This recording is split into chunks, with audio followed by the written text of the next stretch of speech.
जय श्री राधे, जय श्री कृष्ण। सभी सुखी रहे, आनंद में रहे, स्वास्थ्य अच्छा हो, विचारधारा अच्छी हो, धन जन से भरपूर हो, बस यही कामना है हमारी। भाव कुभाव अनक आलस हो, भगवान को प्राप्त करने के जो तुलसी बाबा ने 4 स्थान बताए, उन्हीं पे चर्चा है हमारी। सर्वोपरि चर्चा भाव की ही आती है, क्योंकि भाव में द्वंद्व नहीं है, कुभाव में द्वंद्व है। कुभाव के लिए अपनी सामर्थ्य बहुत बड़ी चाहिए, जो हम भगवान से भी लड़ सकें, भगवान से हम बैर कर सकें। तो सबसे पहले हमें क्या करना होता है कि पूरी प्रकृति को हमें अपने बस में करना होता है। जब प्रकृति को आप अपने बस में कर लेते हो और प्रकृति की वो सामर्थ्य नहीं रहती कि तुम्हें वो पराजित कर दे, किसी भी विषय में, किसी भी क्षेत्र में, आपकी शारीरिक शक्ति भी इतनी बड़ी हो जाए, दैविक शक्ति भी इतनी बड़ी हो जाए कि जो किसी से पराजित ना हो सके। जैसे रावण की बात आती है, तो रावण ने उतना प्राप्त कर लिया कि साधारणता से मृत्यु हो ही नहीं सकती है। सामर्थ्यवादी है, सामर्थ्य इतना है जिसकी कोई सीमा नहीं है, सामर्थ्यशाली है, बलशाली है, धनवाला है, देवता लोग भी उनकी अगवानी करते हैं। तो जब हमारे पास ऐसी सामर्थ्य हो जाती है, इतने हम बलशाली हो जाते हैं और प्रकृति हमारा कुछ नहीं बिगाड़ पाती। हमें जैसे आज तो हमें प्रकृति में देखते हैं, जन्म लिया है तो वृद्ध भी होगा, जर्जर भी होगा, रोग भी होंगे, तो मृत्यु भी हो जाती है। तो यहाँ मृत्यु को उन्होंने अपने बस में कर लिया। ऐसा उदाहरण आता है कि काल को भी अपने बस में कर लिया है। समय चक्र को जो बांध लेता हो, अब प्रकृति उनके स्वयं की ही दास हो गई, अतः प्रकृति से वो बाहर नहीं जा सकती। प्रकृति ये नहीं है कि अब स्वच्छंद होकर के उनका कुछ बिगाड़ दे। तो यहां उस अवस्था तक पहुंच करके जब मानव परमात्मा से बैर कर सकता है, अतः कुभाव की भक्ति कर सकता है। कुभाव की भक्ति का भी क्या है कि संसार में तो झुके किसके सामने झुके, समर्पण हो तो किससे हो, क्योंकि सबसे बलशाली है, पद वाला भी है, मान सम्मान वाला भी, सब कुछ उसे प्राप्त है। और जब जो चीज उसे नहीं मिलती है, उसे बलात् ले लेता है। दूसरों का अपमान करे चाहे मान करे, अब उसके अधीन है सब लोग। तो इसलिए अब वो समर्पित तो होता नहीं है, तो वो लड़ता ही है। और उसने जीवन में द्वेष को ही पैदा किया है, लड़ाई को ही और द्वंद्वों को ही पैदा किया है। तो इसलिए अब उसे द्वंद्व ही प्राप्त होंगे और द्वंद्व के द्वारा ही वो अपने भक्ति मार्ग में आ सकता है, अतः परमात्मा को पाने का मार्ग खुल सकता है। तो रावण इसी तरह, भाई रावण की कुभाव भक्ति में हम लोग प्रवेश करते तो देखते हैं कि वो स्वयं ये स्वीकार तो स्वयं कर लेता है कि परमात्मा है भगवान राम। भगवान राम ईश्वर है, परमात्मा है, ये तो स्वयं ही उसने स्वीकार लिया है। उदाहरण के लिए, खरे दूषण मूसम बलवंता और मार सके, भाई गोविंद भगवंता, कौन मार सकेगा उनको? रावण ये अपने में निर्णय कर लेता है कि मेरे समान, मेरे सम जो शक्तिशाली थे हर प्रकार से, और उनको मार दिया है, तो उन्हें भगवान के अलावा कोई नहीं मार सकता है, भगवान ही मार सकते हैं। जब ये निर्णय कर लिया है तो मान के मैं हट बैर करूंगा, क्योंकि मेरे पास में वो भाव की भक्ति तो है नहीं। भाव से तो मुझे नहीं भगवान जाऊं और हाथ जोड़ के गिर जाऊं, ऊपर से ही गिर जाऊं, और समाज में फिर मैं कैसे जी पाऊंगा, देवताओं के सामने किस प्रकार से मैं रह पाऊंगा। तो ये उनकी भावनाएं थी। तो उन्होंने अपने निर्णय किया कि मैं कुभाव से ही उनको प्राप्त करूंगा। और दोनों हाथों में उन्होंने तो मानो लड्डू ले लिए हों। यदि मैं विजयी हो जाता हूं, यदि मानव ही है वो, और साधारणता से जैसे भी तो मुझे परास्त कर नहीं सकते, मैं विजयी हो जाऊंगा। विजयी हो गया हूं तो भी मेरा जो स्वाभाविक धर्म है, अर्थात जो मैंने तामसी भक्ति को, रजोगुणी को अपनाया है, उसके अनुसार मैं सीता का हरण करके ले ही आया हूं, तो उन्हें मैं प्राप्त कर लूंगा। फिर ऐसा बलशाली रहा है, राम का भी नाम है, ऐसा नहीं है कि राम जी का नाम नहीं है। तो ऐसे पहलवान को मैं पराजित कर करके तो मुझे फिर भी सम्मान मिलेगा, और उनके हाथों से यदि मारा जाता हूं तो मेरा कल्याण हो जाएगा। तो कल्याण का मार्ग कुभाव से भी देखा जा सकता है, पर कुभाव के लिए हमारी सामर्थ्य होनी चाहिए। आज जो हमारे पास में जो कमजोरी है वो इसी बात की है कि हम सामर्थ्यवान नहीं है, शक्तिशाली नहीं है। फिर भी हम लोग कुभाव को अपनाते हैं, हम धर्म की अवहेलना करते हैं, हम समाज की अवहेलना करते हैं, हम मर्यादाओं को तोड़ देते हैं, वर्णों की, हम जिस वर्ण में हम पैदा हुए हैं उनकी भी अवहेलना कर देते हैं, हम अपने ही पूर्वजों की अवहेलना कर देते हैं। जैसे आर्य समाज को आज हम देखते हैं तो वो अपने पूर्वजों की ही अवहेलना करते हैं और नाना प्रकार के देवी देवताओं के लिए भी बोल देते हैं, शास्त्रों के पुराणों के लिए बोल देते हैं, जबकि सामर्थ्य नहीं है। केवल आज के इस अंधा कानून का सहारा लेकर के, जैसे कोई चतुर्थ वर्ण वाला सेवक अर्थात शूद्र कोई भी, और ऐसा धमकी देकर के एसटी एसटी लगा देंगे, ऐसा कर देंगे, उसका सहारा लेकर के आप लोगों को, नाना प्रकार के लोगों को अपशब्द बोल देते हैं, देवताओं को बोल देते हैं, भगवान को बोल देते हैं, मर्यादाएं तोड़ देते हैं। तो उनकी ये कुभाव भक्ति नहीं है, उनका ये अधूरापन है। उन्होंने मानो मर्यादाएं तोड़ दी हैं, शर्म को खत्म कर दिया है, बेशर्म तक की क्रियाएं अपना ली है, इसलिए वो ऐसा बोल देते हैं कि हमारा कौन बिगाड़ने वाला है। परंतु नहीं भैया, तुम उस भक्ति में नहीं आ रहे, उस चीज में नहीं आ रहे कि तुम सामर्थ्यवान हो, कि तुम्हारा कुछ भी नहीं। कुछ दिन के बाद देखते वो बीमार पड़े, कुछ दिन के बाद देखे टीबी हो गई है उसी व्यक्ति के जो पहलवानी की बात करता था कि मैं किसी से नहीं दबता हूं, चिल्ला चिल्ला के जो बोलने वाला है उसकी वाणी भी नहीं निकल रही है, अर्थ भी ऐसा नहीं है, दूसरे की चाटुकारी करता है, मजदूरी करता है, टेल करता है, फिर भी कहता है कि मैं बड़ा आदमी हूं। अरे बड़ा किस बात का है? खैरात की लेन में लग रहा है, अन्न मांग रहा है, जाकर के कि मुझे चावल दे दीजिए, चावल या डीलर नहीं देता है तो बड़ी बड़ी नेताओं की सिफारिश करता है कि मुझे भाई खैरात दिलाइए, मुझे भीख दिवाइए, और भीख लेने के बाद फिर मोछों में ताप देने लगता है, बड़ा आदमी हो जाता है। तो ये उसकी रावण जैसी कुआब भक्ति नहीं है। हम तो कई लोगों को देखते हैं कि ऐसा शब्द भी उच्चारण कर देते, मैं तो साफ दशानन हूं, मैं तो रावण हूं। एक शूद्र है और वो अपने को कहता है मैं रावण हूं। अरे रावण के तो तुम कुछ भी नहीं, रावण परम विद्वान थे, वो तो अपने को इत्रकालदर्शी ये भी जान गए कि मेरी मृत्यु कैसे होगी और किससे मैं लड़ूं, किससे ना लड़ूं और किस प्रकार से लड़ूं। धनवान भी हैं, बलवान भी हैं, विद्वान भी है, ये भी नहीं, तपेश्वरी भी है, उनका तप कम नहीं है। शंकर भगवान को जो खुश कर लेते हैं, देवताओं को पराजित कर देते हैं, तो सामर्थ्यवान थे वो। तुम तो एसटी एसटी का सहारा लेकर के अपने को कह रहे हो कि हम तो बड़े बलवान हैं। तो ये कुभाव भक्ति तुम्हारी नहीं चलेगी, ये तो न्यूट्रल है, ये नहीं है कुछ भी। और कुछ दिन के बाद में तुम्हारी सत्ताएं खत्म हो जाती हैं, क्योंकि जीवन रहेगा ही नहीं, लंबा समय चलेगा ही नहीं, 100 साल भी नहीं चल रहा है। तो फिर हम लोग कैसे हम अमरता को पाएंगे या कैसे हम लंबे काम समय तक चल पाएंगे? तो भाव की भक्ति पर ही हम लोग टिक पाते हैं कि भाव की भक्ति हमारे लिए सहज हो जाती है, क्योंकि यहां द्वंद्व खत्म हो जाते हैं। सबसे पहले हम किसी को भी अपना गुरु मान लेते हैं, किसी के सामने अपने को समर्पित कर देते हैं, तो यहीं से अहंकार खत्म हो जाता है हमारा। हमारे हृदय में जो अहंकार छुपा हुआ है वो नष्ट हो जाता है, सने सने बह जाता है, खत्म हो जाता है। और यदि उस व्यक्ति के प्रति तुम्हारी श्रद्धा हो जाए, वो कोई भी क्यों नहीं, कोई भी संबंधी क्यों नहीं, माता है, पिता है, भाई है, बंधु है, चाचा है, ताऊ है, अड़ोसी है, पड़ोसी है, जिसका भी नाम लो आप लोग, कीट पतंग पशु पक्षी, किसी का भी, यक्ष गंधर्व किन्नर मानव, परमात्मा का भी, गुरु का, जिसका भी आप नाम ले, जिसके प्रति तुम्हारी श्रद्धा है, उसके सामने अपने अहंकार को उड़ेल देते हो, और जैसे ही समर्पित होते तो अहंकार तो खत्म हो ही जाता है, अहंकार रहता ही नहीं। और जब अहंकार नहीं रहता है तो निर्मल मन हो जाता है, फिर सहज हो जाते हैं, क्योंकि उनके प्रति हमारी श्रद्धा उत्पन्न होने लगे, भावनाएं उत्पन्न होने लगे, भाव प्रकट होने लगे, तो फिर हम उनके गुणों को देखने लगेंगे, फिर हम कुभाव से हम दूर चले जाएंगे। उनमें कोई भी कमियां उनको नहीं देखेंगे हम लोग, हम उनके गुणों को देखेंगे। गुण स्वाभाविक ही होंगे, हम गुरु के गुणों को देखने लगते हैं, माता पिता के गुणों को देखेंगे हम लोग, हम अवगुणों की ओर जाएंगे ही नहीं, अवगुण तक हमारे पहुंच है ही नहीं, क्योंकि हृदय में भावनाएं हमारी भावमय है अर्थात प्रेममय है, तो प्रेममय ही देखेंगे सब चीज को। और जिससे तुम्हारा प्रेम है उसकी त्रुटियों पर भी तुम्हें कोई विशेष ध्यान जाएगा ही। स्वाभाविक ही, बच्चे कोई नादानी कर दे, बालक खेल रहा है, कोई नादानी कर दे तो उसकी त्रुटि पे ध्यान जाते ही नहीं, क्या बोला है, क्या कहा है उसने, क्या वो पीट रहा है या मार रहा है या तुम्हारा अपमान कर रहा है, ये बात आती नहीं कर। क्यों नहीं आती? कि स्वाभाविक गुण है वो, अर्थात उसका प्रेम है वो, और तुम्हारा उनके प्रति प्रेम है।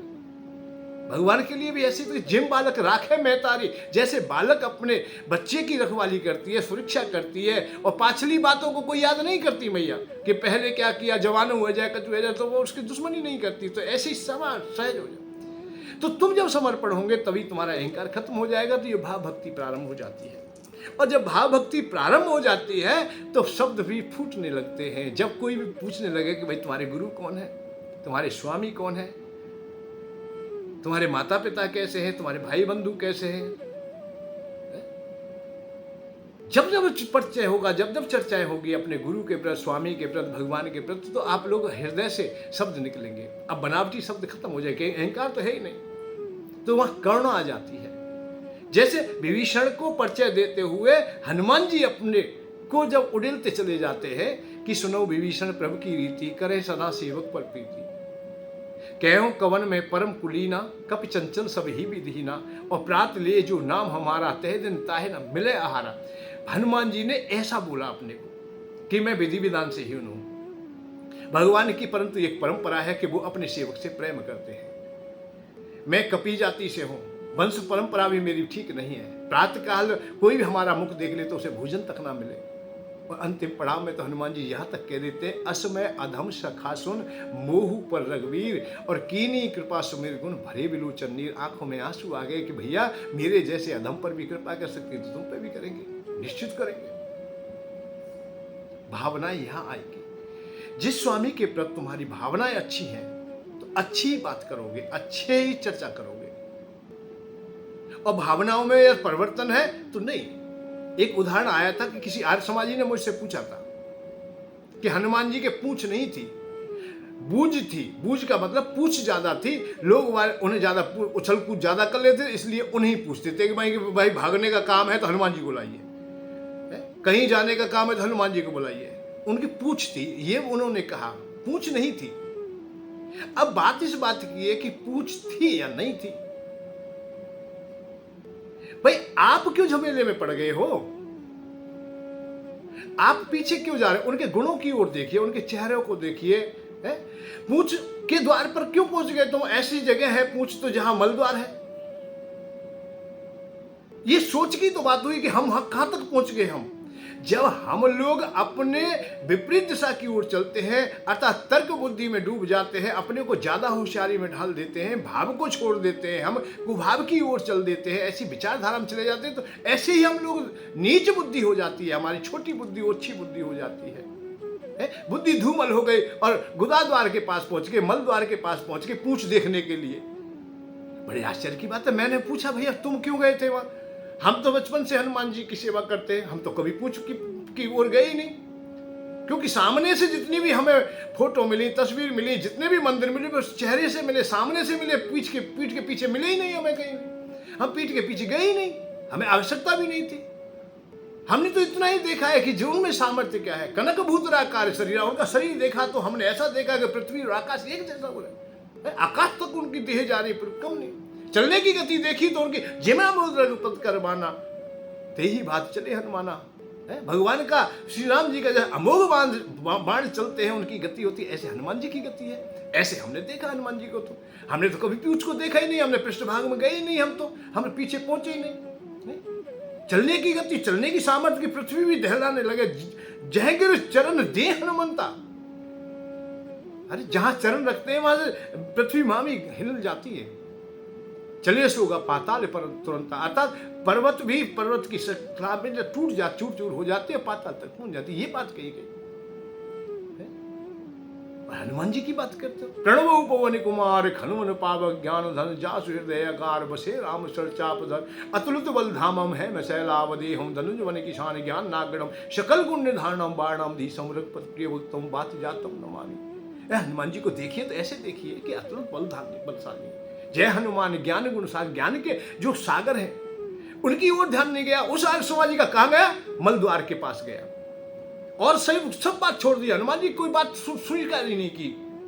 तो ये धूमल बुद्धि है, अल्प बुद्धि है, और यही काम में लग रहे थे। जो कुभाव वाले हैं तो अधूरे हैं, वो सामर्थ्य वाले तो है नहीं, सामर्थ्यशाली तो है नहीं कि हनुमान जी की पूंछ उखाड़ने में।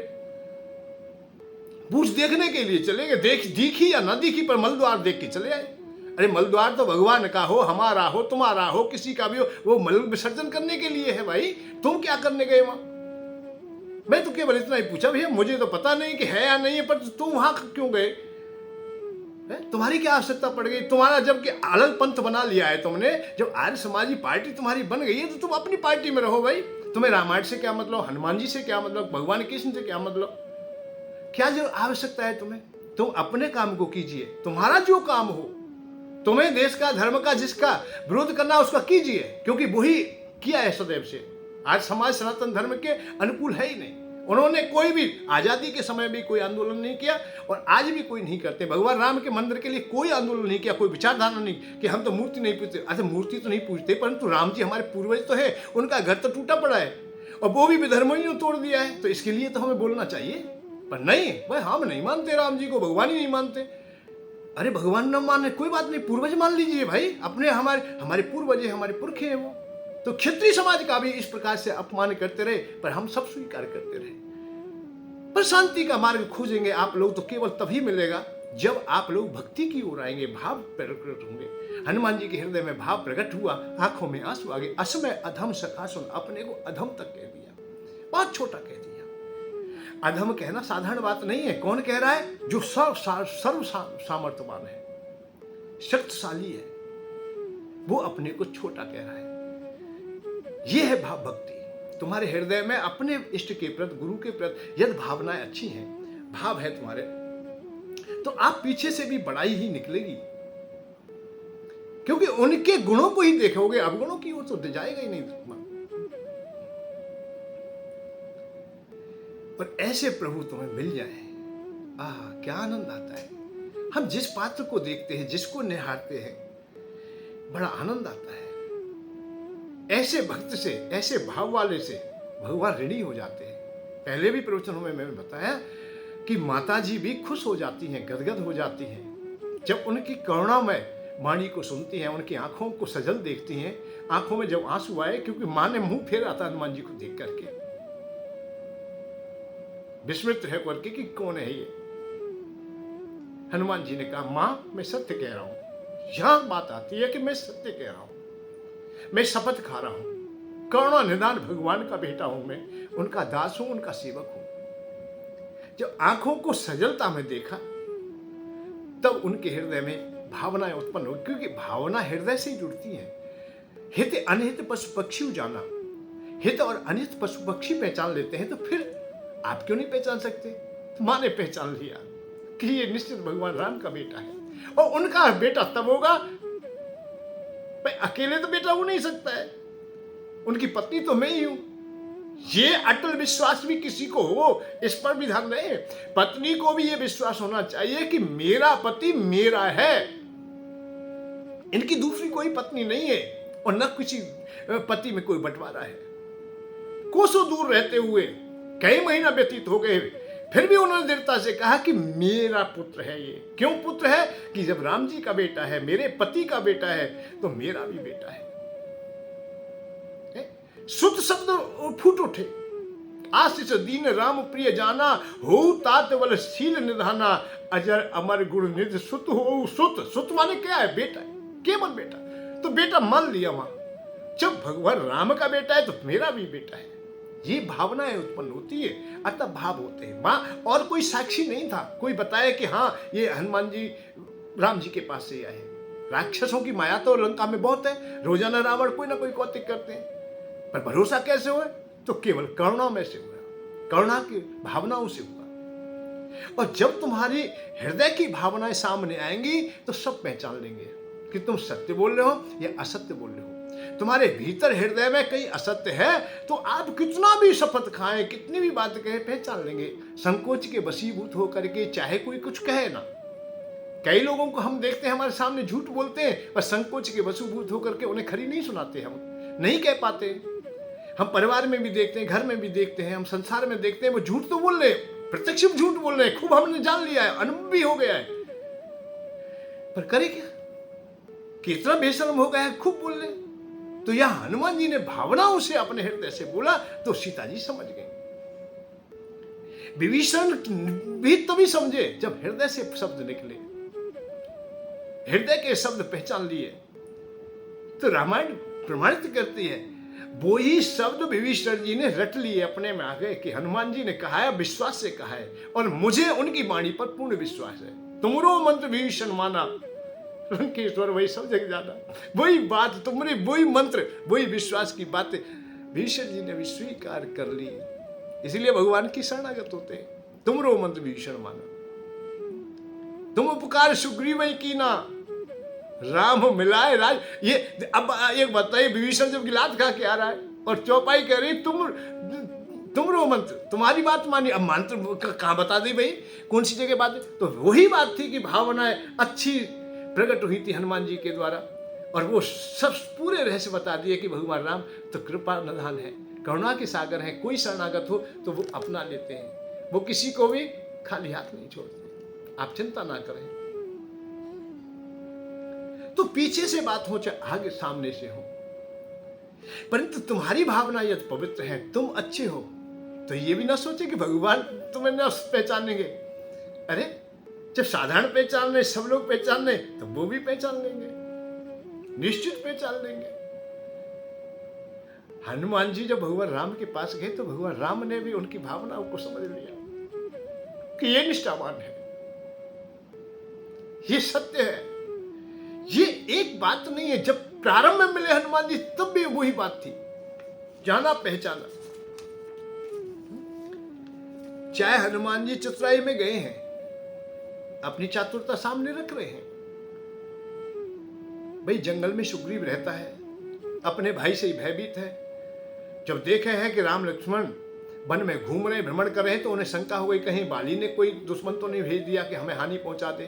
तो हनुमान जी को वहां भेजा है। तो हनुमान जी यहाँ ब्राह्मण का रूप धारण करके अपने को छुपा करके उनके सामने चले जाते हैं और बड़े सुंदर दिखाई देते हैं। तो आप ही आप बात करने लगे कि भाई आप लोग कौन हो, कहां से आए हो? को तुम श्यामल गोर शरीरा, तुम दोनों, एक तो श्याम शरीर है और एक का गोरा है, तो आप लोग कौन है? कठिन भूमि कोमल पद, आज ये कठिन भूमि है, आप अच्छे लोग लग रहे हो, अच्छे घर से लग रहे हो, फिर भी आप लोग इस भवन कवन हेतु? अरे बिचरे आप लोग कैसे, क्या कारण क्या है? कोई तो कारण होगा इधर कि तुम तीन देव में कोई नर नारायण, बड़ी सुंदरता तो इतनी है कि तीन देवताओं में से कोई नहीं, नर नारायण की जोड़ी तो नहीं है कहीं। कौन हो आप लोग? क्या ऐसा लगता है? जग कारण तारण भव, जग के कारण तारण भव भंजन धरणी भार की तुम अखिल भवन पर लीन मन अवतार। अरे भगवान का अवतार लेकर क्या भगवान ने स्वयं ही प्रकट हो गए? भैया कौन हो आप लोग, थोड़ा परिचय दीजिए। तो भगवान राम यहाँ परिचय देते हैं। तो ये जो हनुमान जी और भगवान राम जो आपस में मिले हैं, ये प्रसंग बहुत मार्मिक है। गहराई में जब इसमें अपने को उड़ेलते हैं तो आप लोग करुणा में डूब जाओगे, और उतना करुणा बहता है कि उसमें बहते चले जाएंगे। और उस भाव का आनंद ये समझिए कि भगवान के हृदय में आप बैठे हो, उन्हीं की आंचल में बैठे, उन्हीं की गोद में बैठे हो और वो दुलार रहे हो तुम्हें। ऐसा आनंद, ऐसा अनुभव भगवान राम ने परिचय दिया कि भैया कौशल्य से दशरथ के जाए, हम पिताजी की बात मान के वन में आ गए हैं, हम अयोध्या के राजा दशरथ जी के पुत्र हैं, हमारा नाम राम लक्ष्मण दो भाई, हम तो दोनों भैया है, राम लक्ष्मण संग नार सुकुमार सुआई, यहाँ हरि निष्ठर वैदेही, हे ब्राह्मण देवता विप्र हम खोजते उन्हीं को, हम खोजते हुए खोज रहे। हे ब्राह्मण देवता आप लोग ऐसा न किए, यहाँ हरि निश्चर वैदेही, इधर निश्चर वैदेही का हरण कर लिया है, हमारी पत्नी का हरण कर लिया है, हम तो ब्राह्मण देवता, हम तो ऐसे ही घूम रहे हैं। हनुमान जी ने पहचान लिया, जान लिया कि ये मेरे प्रभु है। प्रभु पहचान परयोग है चरना, प्रभु को जैसे ही पहचाना तो चरणों में गिर पड़े। सो सुख उमा जाए नहीं वरना, शंकर भगवान कह रहे कि वो, क्योंकि शंकर भगवान की आत्मा हनुमान जी की आत्मा एक है, एक है। वो आनंद में डूब गए। शंकर भगवान तक चराचर जगत मानो आनंद में डूब गया हो गए प्रभु के चरणों में। आज एक समर्पित भक्त है। हे प्रभु, हे दीनानाथ, पुलकित तन मुख आव न बचना। जब आनंद प्रकट होता है, जब करुणा होती है, हृदय में आनंद गदगद होता है, अर्थात गुदगुदी होती है, तो वचन नहीं निकलते, शब्द नहीं निकलते, स्पष्ट शब्दता खत्म हो जाती है। देखत रुचिर भेष को रचना, उनको देखते ही रह गए, आंखों में आंसू आ गए, तो आंखें भी अब उन्हें न्याय नहीं पा रही है कि आंसू की जाली आंखों में आ गई है, कि मैंने कैसा अपराध किया है। मैं भगवान से चतुराई में अपने को छुपा करके कुछ पूछ रहा हूं। मैं तो बड़ा पढ़ा लिखा बन रहा हूं, अपने को बड़ा चातुरता में लाया हूं, कि मैंने अपने को दुबकाया हुआ भी है, और पूछ भी रहा हूं, सब कुछ जान भी रहा हूं, और जानने का प्रयत्न भी कर रहा हूं। हृदय में बहुत भारी, मुंह नहाव तो पूछो साई, अरे प्रभु मेरी तरह तुम भी आप पूछ रहे, तुम पूछो कस नर की नहीं, आप साधारण मानव की बात। मैंने पहचान लिया है प्रभु, तो माया बस फिर बुलाना ताते प्रभु, मैं नहीं पहचाना, मैं तो माया के वशीभूत हो करके एक राजा की सेवा में हूं प्रभु, मैं नहीं पहचान सका आपको, परंतु आप साधारण मानव की बात आप परिचय दे रहे, कह रहे हैं कि औसलेस नफरत के जाए, अपने को केवल मानव ही बता रहे, जबकि तुम मानव नहीं हो। पहली बार में ही भाव प्रकट हो गया, पहली बार जब देख रहे हैं, पहली बार संपर्क हुआ है, तो इतना प्रेम हो रहा।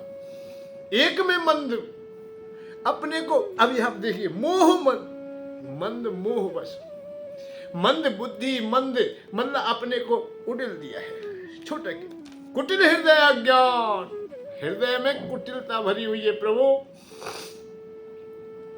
एक बात जान लेना, अपना गुरु के सामने, प्रभु के सामने बड़ा ही मत बन जाना। तुम बड़ा बनोगे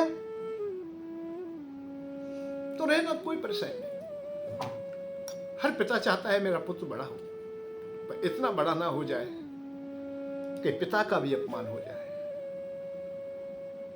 मर्यादाएं बनी रहे, इसका अवश्य ध्यान रखना। तो हनुमान जी यहां अपने को उड़ेलना प्रारंभ करते थे। एक में मंद मोह बस, कुटिल हृदय अज्ञान, प्रभु पुन प्रभु मोए विसारे दीन बंधु भगवान। हे प्रभु, कितना अच्छा परिचय दिया है। या क्या है कि बहुत दिन से मैं तुम्हें विसार दिया हूं, आपने मेरी सोच डाली। कितना दिवस हो गया है। और अतीत में एक और बात जानिए कि तुम जिस गुरु प्रभु और किसी के प्रति तुम्हारी भावनाएं आज ही प्रकट हुई, ये नहीं है, ये पहले भी तुम रह चुके हो, पहले भी वो प्रेम और भाव तुम्हारा रहा है, किसी भी जन्म में रहा हो, किसी भी जीवन में रहा हो। तब ये प्रेम सहजता से प्राप्त नहीं होता। ये भावनाएं एक ना एकाएक ही किसी के प्रति, जड़ वस्तु या प्राणी के प्रति, किसी भी संबंधी के प्रति तुम्हारी प्रेम हो जाए, आज ही हो जाए, नहीं होगा। ना ना ना ना, पहले भी कभी वो प्रेम रहा है, पहले भी हम संबंधी रहे। इसलिए जब सामने आ जाता है तो वही प्रेम, पिछला प्रेम भी इकट्ठा होकर के सामने आ जाता है और अपने को उड़ेल देता है। तो हनुमान जी पहले भी अंतरात्मा एक ही है कि ब्रह्मा विष्णु महेश अर्थात शंकर भगवान और भगवान नारायण एक ही बात है। विष्णु भगवान में और उनमें कोई भेद नहीं है, और शंकर भगवान का ही स्वरूप अवतार, दिव्य अवतार हनुमान जी हैं। उन्हीं की उपासना में निरंतर डूबे रहते हैं। तो पहचान लिया कि मेरे इष्ट मेरे स्वामी में हूं। अस कह परे चरण अकुलाई, नेतन प्रगट प्रीति और छाई। हृदय में प्रीति है, और अब कुछ भी नहीं, कोई वासना नहीं। एक बात जाने, जब तुम्हारे हृदय में अर्थात नेत्रों में सजलता आ जाए, करुणा बहने लगे, तो ये अहंकार रूपी जितने भी विषय हैं वो सब खत्म हो जाते हैं। संसार में संसार रहता ही नहीं, आनंद ही आनंद रह जाता है। उस समय के क्षण, उस पल में आप लोग ये समझे कि भगवान से आप दूर नहीं है, आत्मा और परमात्मा एक हो गई, एक आ गए। तब रघुपति उठाए और लावा, अरे हृदय से लगा लिया, उठा लिया है, नीलो चंचल चढ़ा। भगवान राम की आंखों में आंसू आएंगे कि सामने कोई करुणा वाला हो, भक्त हो, उसे देख करके स्वाभाविक सरलता आ जाती है। बहुत सुंदर शब्द बोला, अंत में कहें क्या, भगवान राम भगवान हाथ फेर दिया कांधे पर, सुन कप जिय मानस जन ऊना, ते मम प्रिय लक्ष्मण ते दूरा, तू लक्ष्मण से भी ज्यादा प्रिय रहेगा रे मुझे। यही संकल्प ले लिया। ये मेरा भाई है, इसे मैं कभी त्याग नहीं सकता, किसे छोड़ नहीं सकता। परंतु दूना, हाँ कभी ऐसा मोड़ आ जाए कि लक्ष्मण छोड़ना पड़े या तू छोड़ना पड़े, मैं लक्ष्मण को छोड़ दूंगा पर तुझे नहीं छोड़ूंगा। ये बात मानो इशारा किया है लक्ष्मण ते दूना, दूना प्रेम। पहले तो मैं लक्ष्मण को छोड़ नहीं सकता हूं कि लक्ष्मण मुझे सबसे प्रिय है। भरत को भी मैं पीछे छोड़ाया, शत्रुघ्न को भी पीछे छोड़ाया, माता पिता नगर धन संपदा मान सम्मान सबको पीछे छोड़ाया, परंतु लक्ष्मण के बगैर ना रह सकूंगा, इसलिए मेरे साथ है। लक्ष्मण मुझे बहुत प्रिय है, पर उससे भी कहीं दूना प्रिय कोई है तो ये हनुमान तू है, तू ही है केवल प्रिय। लक्ष्मण ते दूना दूना। और ये प्रमाण मिलता है जब भगवान राम लक्ष्मण भैया को त्याग देते तो हनुमान जी को नहीं त्यागते, हनुमान जी स्वाति में। तो भावनाएं जब तुम्हारे चरम सीमा पे पहुंच जाए तो तुम्हें फिर योग साधनाएं आदि की आवश्यकताएं खत्म हो जाती है। क्यों? कि भगवान से तुम्हारा मिलन हो रहा है। उस समय भगवान से मिलन का मतलब करना है केवल, और कोई चीज ही नहीं है। राम ही केवल प्रेम प्यारा और जान ले कोई जानन हारा। इस रहस्य को सब नहीं जान पाते, कोई कोई जानता है। अरे इतना तो आप लोग जानते हो, जिससे तुम्हारा हृदय से प्रेम जड़ वस्तु से भी है, किसी प्राणी से है, पत्नी से है, माता से है, पिता से है, अरे वो भी तुमसे प्रेम करेगा। जिससे भी प्रेम है तुम करके देख लीजिए। मैं तो चैतन्य की नहीं जड़ से भी कह रहा हूं, जड़ पेड़ पौधा आए हैं उनसे भी कर रहे, पशु से भी करके देख लें, मशीनरी से भी करके देख। जिससे तुम प्रेम करते हो उसे अच्छा रखिए, अच्छा दुलारिए, वो भी तुम्हारा अच्छा सेवा करेगा, तो एकाकार हो जाएगा। वो भी अपने उस प्रेम का ऋण उतारना चाहेगा, वो तुम्हें बहुत कुछ देना चाहेगा। जब हनुमान जी वापस आते हैं माता जी की खबर लेकर के, और अच्छे अच्छे संदेश सुना दिए जाते हैं, करुणा से भरे संदेश सुना दिए जाते हैं। मां बहुत दुखी है प्रभु, ज्यादा दुखी है। रावण पापी रोज सताता है उन्हें, नाना प्रकार की धमकी देता है, अपनी पत्नी बनाने के लिए प्रलोभन देता है, भय दिखाता है, डराता है। उन्होंने मैया ने कह दिया ज्यादा दिन नहीं जी पाऊंगी या मुझे नहीं लेके गए। पूरी बातें बता दी, चरणों में बैठ गए, नीचे देखा है कि इतना सुंदर संदेश सुना है, मानो मेरे शरीर के प्राण जो जा चुके थे वो वापस आ गए। अरे हनुमान तू बहुत अच्छा है, तू बहुत अच्छा है। सुन सुत तोय उरन में नाई। अरे एक ही बात कही, प्रति उपकार करो का तोरा, सन्मुख हो न सकत मन मोरा। सुन सुत तोय उरन में नाई, देखो कर विचार मनवाई। अपने को यहां तक कह दिया, बेटा मैं तेरे सामने तो मुंह भी आता नजरें भी नहीं मिला सकता, तेरा मैं रेडी हो गया हूं रे। तुझे मैं ऐसे शुभ संदेश के लिए अच्छा ऐसे जो कोई संदेश ला नहीं सकता था, जो इस कार्य को कर नहीं सकता था, वो कार्य तूने किया। उस कार्य को के बदले में मैं तेरे लिए क्या दूं? इसकी बराबरी कोई भौतिकता नहीं कर सकती। दुनिया की संपत्ति आदि कुछ भी दूं, कोई भी चीज दूं, वो सब छोटी है। इसलिए मैं तो तेरा रेडी हो गया रे। सुन सुन तोय में उरण में नाई, देखो कर विचार मन आए। हनुमान जी के लिए शब्द फूट उठे। भगवान राम ने अपने को ऋणी मान लिया। बस इतना ही ये भक्ति मार्ग है कि भगवान या गुरु तुमसे ऋणी हो जाए। धन के ऋणी नहीं, तुम्हारे प्रेम के, तुम्हारी भक्ति की, तुम्हारी सेवा के ऋणी हो जाए, तुम पर पूर्ण भरोसा कर ले। प्रेम के बगैर भरोसा भी सिद्ध नहीं होता है। हनुमान जी पर ही भरोसा किया, उन्हें मुद्रा दी और दुनिया गई। दुनिया में खबर के लिए गए, कितने लोग नहीं गए, उनको किसी को दिया क्या कुछ भी पहचान, कोई बात बताई क्या? जाओ सीता जी खबर ले आओ। हनुमान जी को अलग बुला करके हृदय से लगा करके उन्हें पहचान दी। तो विश्वास भी उसी व्यक्ति पर किया जा सकता है जिसके हृदय में प्रेम होगा। हनुमान जी के पास प्रेम है और उस प्रेम के ऋणी भगवान हो जाते हैं। ये प्रत्यक्ष प्रमाण है। तुम करो तो सही कुछ, तुम्हारी भावनाएं अच्छी होंगी, सब कुछ मिल जाएगा। बड़ा आनंद आता है, भावनाओं का संग मिले फिर कहना क्या है। ये ऋण बड़े विचित्र है। पर प्रेम का ऋण बड़ा आनंदमय है। जब भगवान राम रावण का वध करके और सीता माँ को ले करके जब अयोध्या जा रहे हैं तो पहले हनुमान जी को भेज दिया भरत भैया के पास।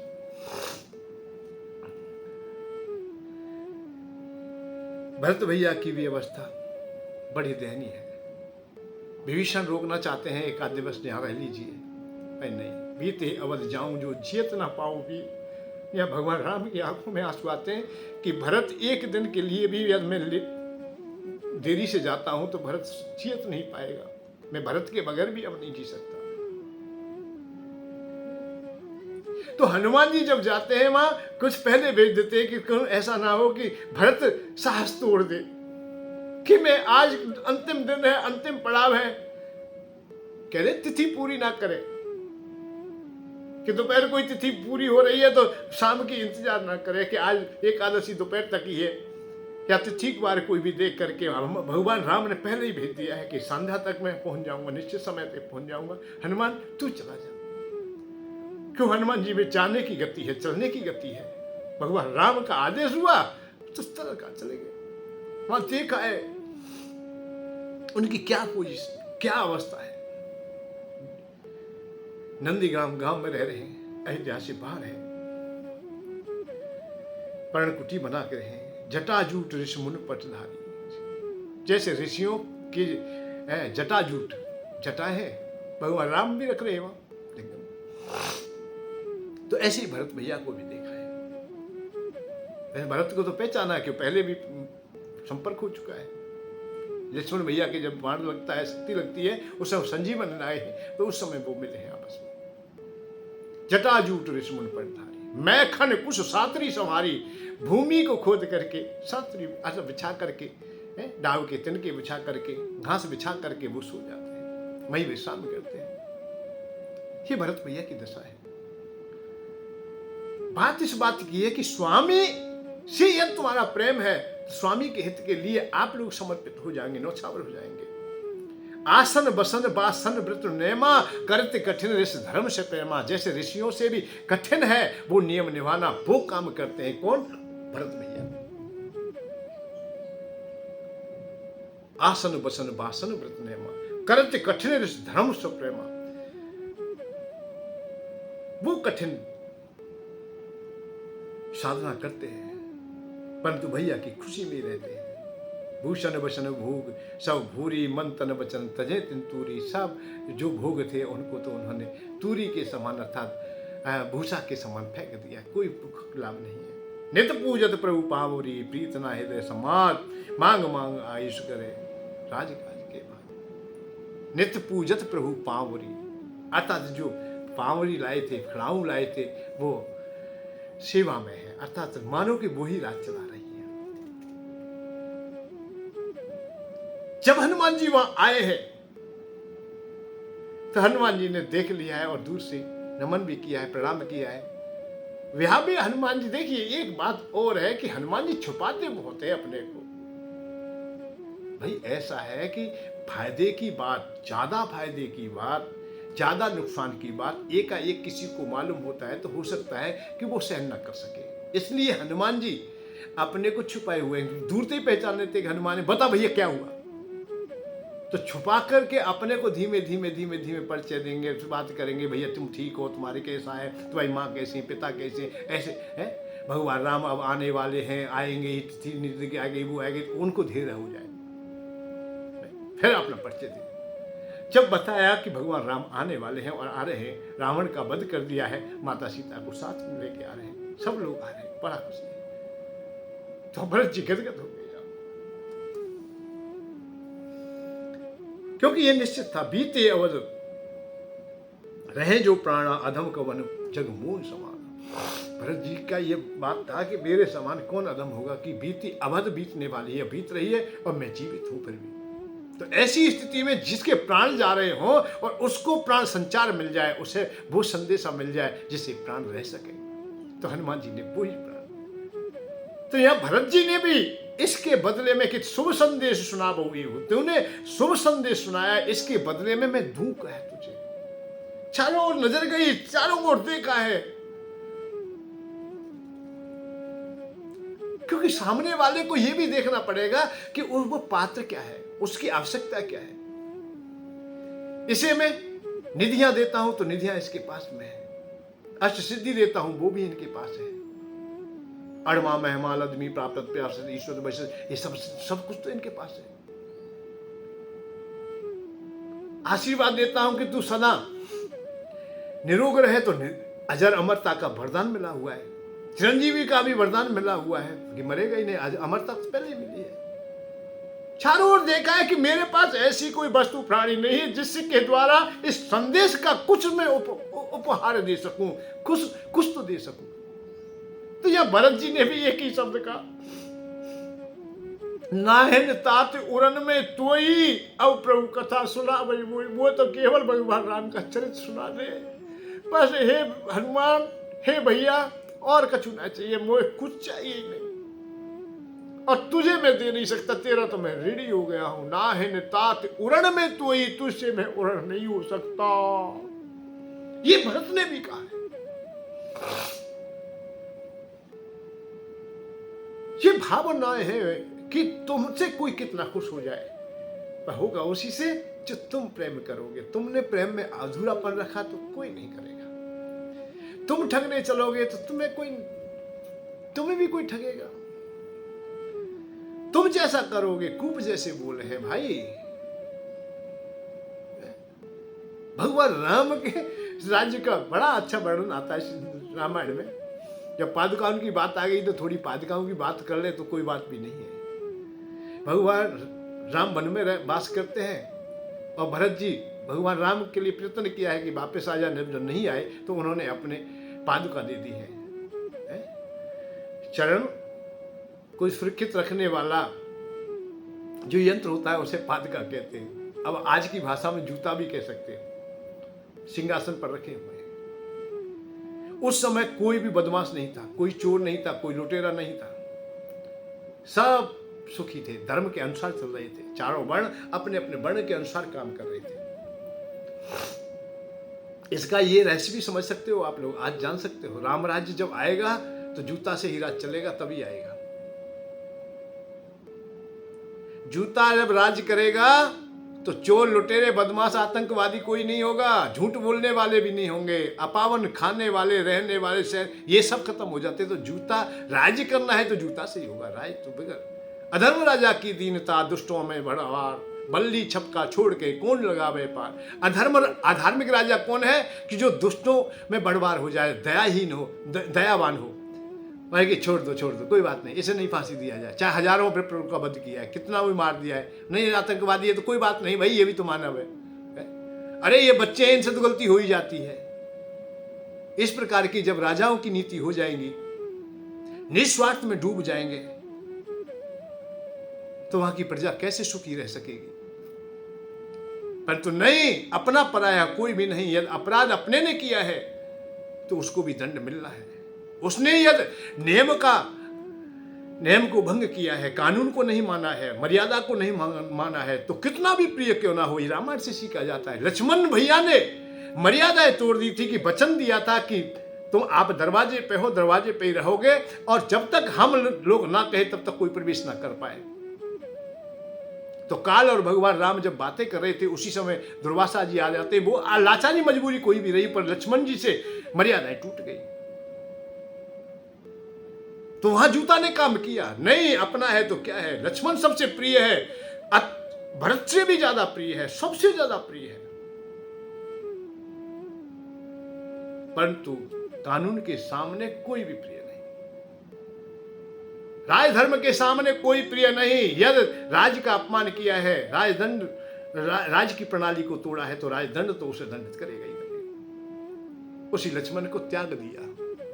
उसी दिन आत्महत्या करने पर लाचार हो गए, मानो घर छोड़ दिया, बाहर छोड़ दिया, चले गए, भाग गए, भगा दिए, घर से निकाल दीजिए, त्याग दीजिए। कैसा उस समय का अवस्था रही होगी कि राम जी को लक्ष्मण जी त्यागने पड़े हों।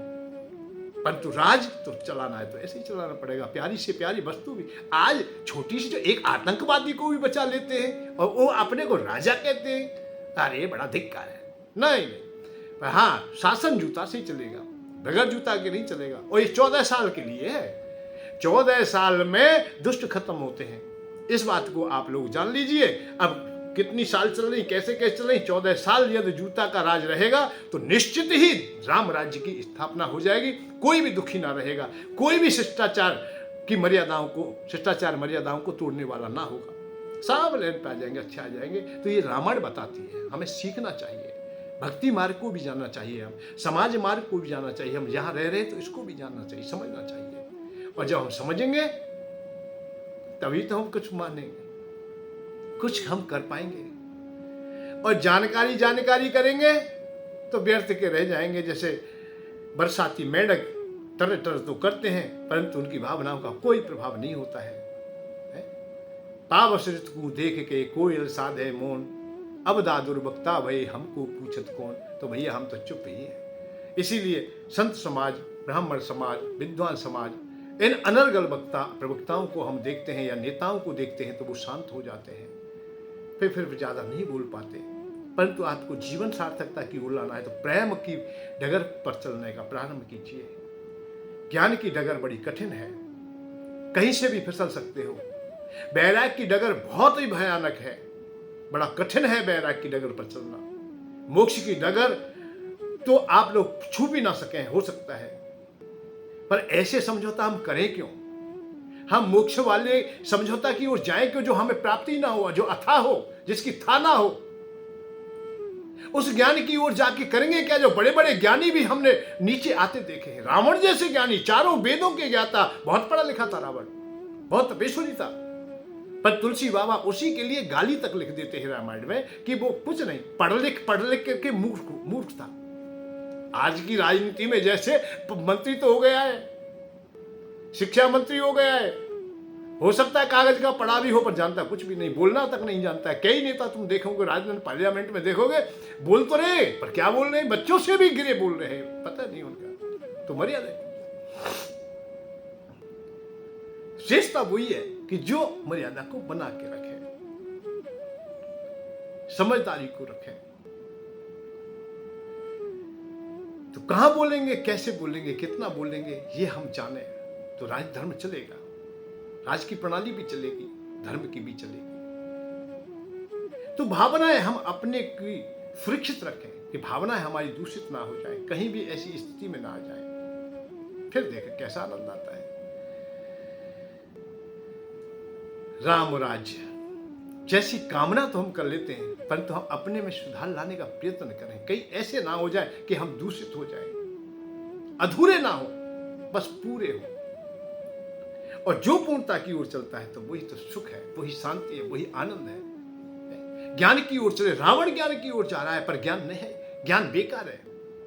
पढ़े लिखे होकर के भी तुम बेकार हो जाए तो इससे ज्यादा, जैसे आज हम दिल्ली का शासन देखते हैं, पढ़ा लिखा है परंतु बात बड़ी अटपटी है। जैसे तुलसी बाबा ने लिख दिया रावण के लिए, जाके डर सुर असुर डराई। रावण के लिए क्या कहा है?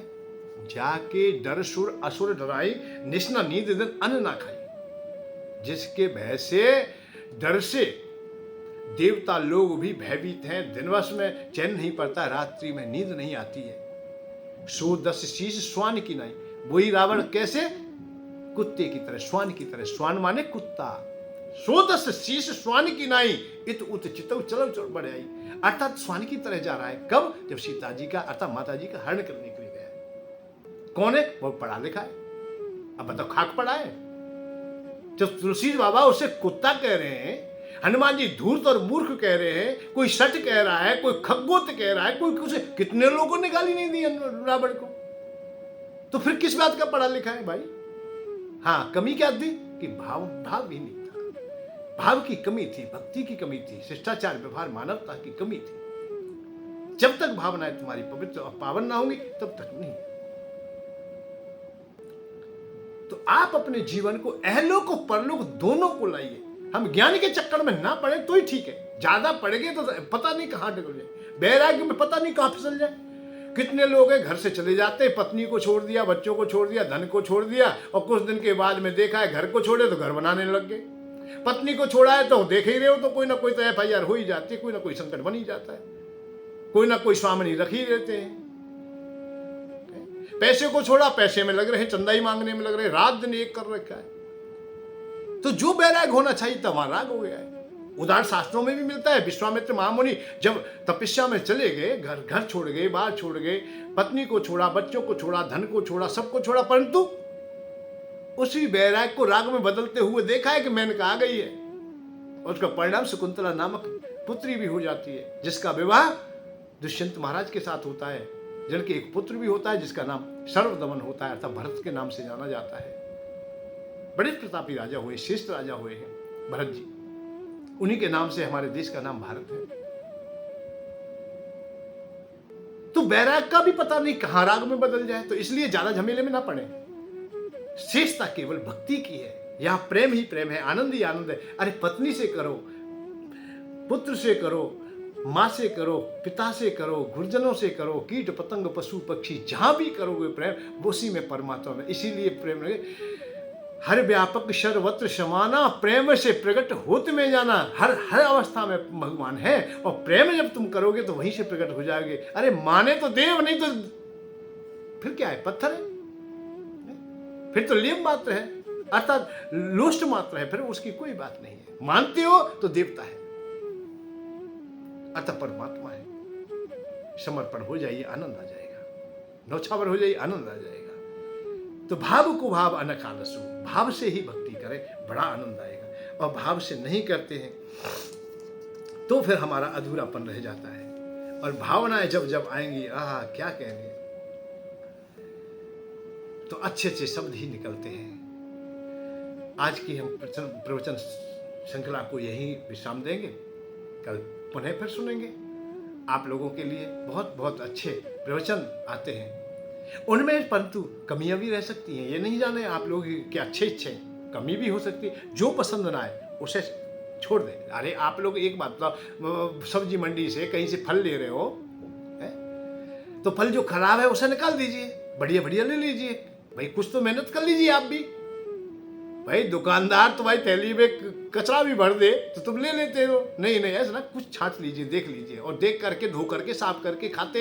ऐसे ही आप सत्संग सुनते हो, अपने विवेक के अनुसार सुनो, अपने विवेक को लगाइए। अच्छा लगता है उसको अपने में धारण कीजिए। और हमारे प्रवचन में अंत में दो शब्द बोल ही देते हैं कि ये दुनिया भाई, हमारे द्वारा जो प्रवचन चलते हैं उनमें सुख की खोज नामक हमारे प्रवचन धारा चलती है कि जीवन में, अहलोक में, इस संसार में सुख मानव खोजता है और हर व्यक्ति प्राणी हर सुख खोजता है।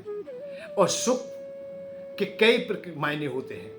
पहला सुख निरोगी काया, दूसरा सुख घर में हो माया। तो हम तो सबसे पहले इन दो ही बातों की बात करते हैं। भाई आप स्वस्थ रहें, अच्छे रहें। दूसरा, आपके घर में धन जन परिपूर्ण रहे, अर्थात जन भी रहे, स्वस्थ रहे, बढ़िया रहे, परिवार बढ़िया बढ़े और धन भी हो, अर्थात जीविका के साधन अच्छे हो, अर्थात कर्जा ना हो। तो इसके लिए हम दो देवताओं की उपासना की बात कहते हैं। भाई स्वास्थ्य अच्छे के लिए धन्वंतरी जी की उपासना करें और धन चाहने के लिए कुबेर जी की उपासना करें, और वैराग्य और मोक्ष चाहने के लिए नारायण भगवान की उपासना करें। आत्मकल्याण के लिए आप विष्णु भगवान अर्थात नारायण की भगवान की उपासना करें, अर्थात ईश्वर की, निराकार ब्रह्म की, साकार ब्रह्म की। जैसे भी आप लोग करते हो ओंकार के रूप में, या भगवान राम के, भगवान कृष्ण के, भगवान विष्णु, भगवान शंकर के रूप में किसी भी प्रकार से उपासना कर सकते हो, जिसके आत्म कल्याण, आत्म शांति का मार्ग मिलेगा। तुम्हें आनंद का अनुभव होगा, आनंद की प्राप्ति होगी, मोक्ष तक चले जाओगे। परंतु यदि आप लोग चाहते हैं कि संसार में हम सुखी रहें, तो इन देवताओं, दोनों देवताओं की उपासना तो तुम्हें करनी पड़ेगी। इसके लिए हमसे आप संपर्क कर लेंगे और बड़ा आनंद आएगा। जय श्री राधे, जय श्री कृष्ण, सभी सुखी रहे। धन के साथ धर्म की ओर, सुख की खोज।